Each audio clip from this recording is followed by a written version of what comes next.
नमस्कार, आपके साथ मैं हूं दीपिका शर्मा और आप देख रहे हैं क्राइम तक। धर्मस्थला में लगातार खुदाई जारी है।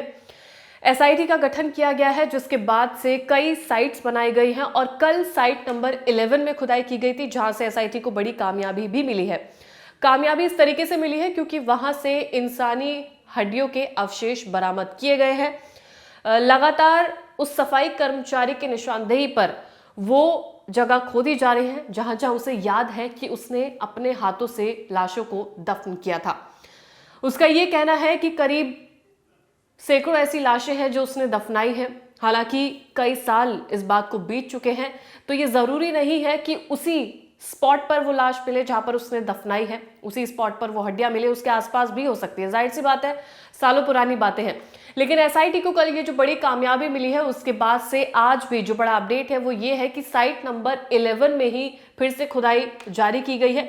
कल जितने भी वर्कर्स थे उन्होंने खुदाई की थी, आज मशीन के मदद से खुदाई की जा रही है क्योंकि एसआईटी को लगता है कि शायद वहां पर और चीजें भी बरामद की जा सकती है।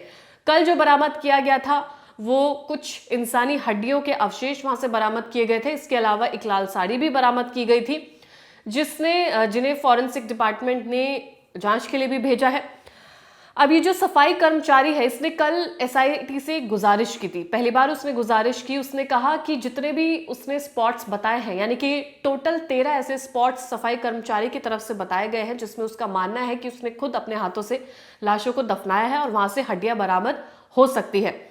13 जगहों के अलावा उसने ये कहा कि और खुदाई की जानी चाहिए। उसका कहना ये था कि जहां पर भी टेपिंग की गई है, जो एरियाज एसआईटी की तरफ से बताए गए हैं, यानी कि उन पर निशान लगाए गए हैं, उसके अलावा उनके 100 मीटर के दायरे में भी खुदाई की जानी चाहिए, क्योंकि ऐसा हो सकता है कि इतने साल बीत चुके हैं और गलती उससे भी हो सकती है।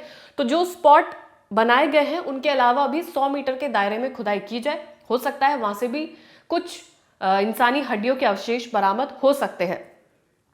गुजारिश के हिसाब से टीम हाईवे से पहाड़ी जंगल के इलाके में पहुंचती है, यानी कि जो साइट नंबर 11 थी वो हाईवे के पास थी और उसके बाद से सफाई कर्मचारी की गुजारिश पर ये जो टीम है वो हाईवे से थोड़ा दूर पहाड़ी जंगल में अंदर पहुंचती है और वहां पर खुदाई की जाती है।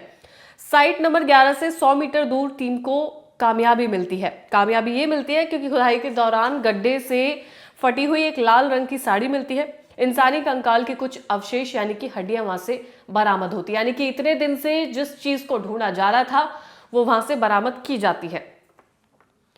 सोमवार को देर शाम तक एसआईटी की टीम जंगल के अंदर ही थी। अब सिर्फ 12 और 13 जो साइट नंबर है वो बची है, लेकिन आज भी जो खुदाई जारी है वो साइट नंबर 11 पर, यानी कि कल जो साइट नंबर 11 पर खुदाई चल रही थी उसी पे आज भी कंटिन्यूएशन किया गया है।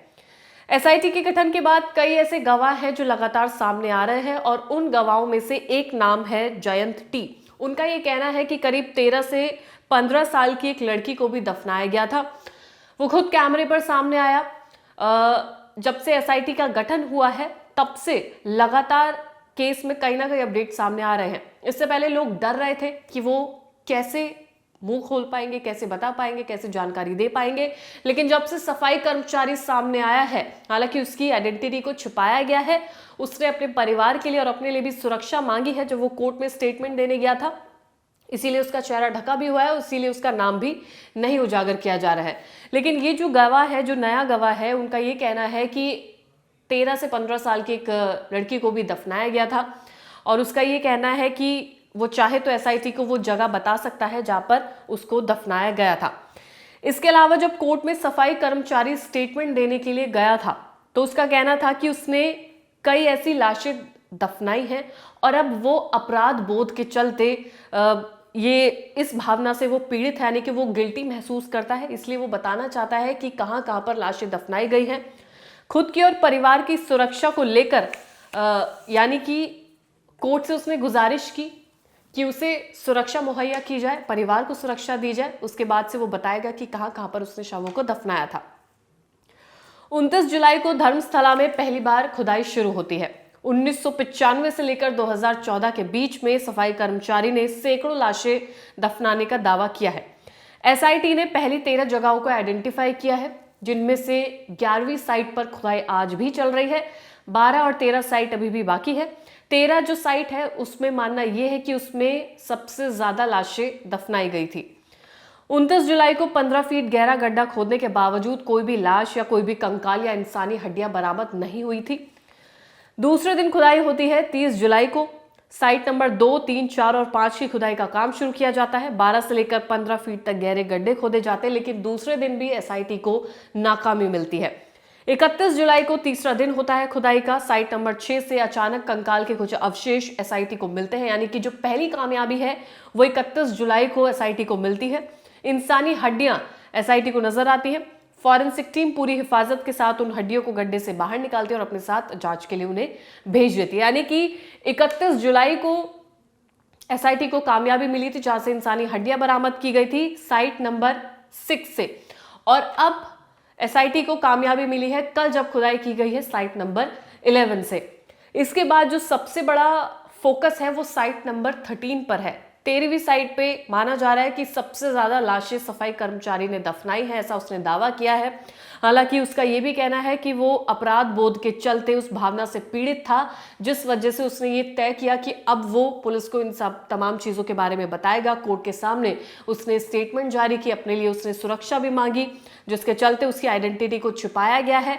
हालांकि इसके बाद से कई ऐसे गवाह भी सामने आ रहे हैं, पीड़ित परिवार भी सामने आ रहे हैं, जिनका यह मानना है कि उस दौरान उनके घर परिवार के बच्चे लापता हुए थे। जो ये लाशें दफनाई गई थी, जो सफाई कर्मचारी के द्वारा दफनाई गई थी, उनमें ज्यादातर महिलाएं शामिल है। वो महिलाएं जिनके साथ रेप किया गया है, वो महिलाएं जिनका कत्ल किया गया है,